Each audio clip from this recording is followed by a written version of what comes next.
Hi everyone, Happy New Year and welcome back to our Safety Hot Topic series where we cover pressing public safety issues and give you information about how you can get involved and keep your family safe. I'm Sydney Zuiker, I'm our Safe Community Director, and today we're going to be talking about labor trafficking. January is Human Trafficking Awareness Month, and the most common type of human trafficking that we hear about and really that there's programming about is sex trafficking. However, many people suffer from labor trafficking each year. The Trafficking Victims Protection Act of 2000 defines labor trafficking as the recruitment, harboring, transportation, provision, or obtaining of a person for labor or services through force, fraud, or coercion. There are really three kinds of labor trafficking that we see. The first and most common is bonded labor. Bonded labor is where maybe an employee owes a debt of some kind and the employer uses that to force them to work in some form or fashion.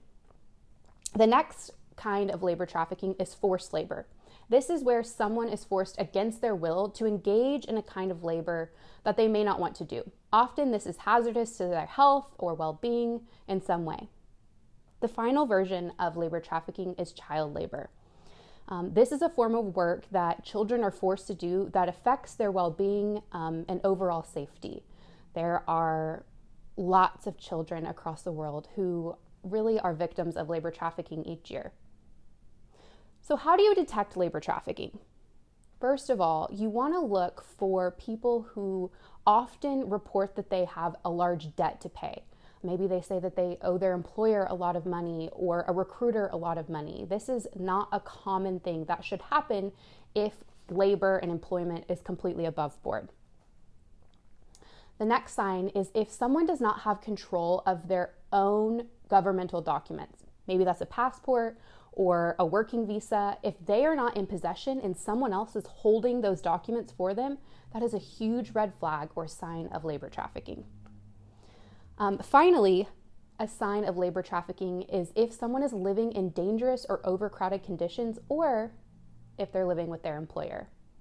If you suspect any kind of labor trafficking in your community, you can always report anonymously to us here at Crime Stoppers at 713-222-TIPS or to the National Human Trafficking Hotline at 1-888-3737-888. We hope to see you next month for another Safety Hot Topic.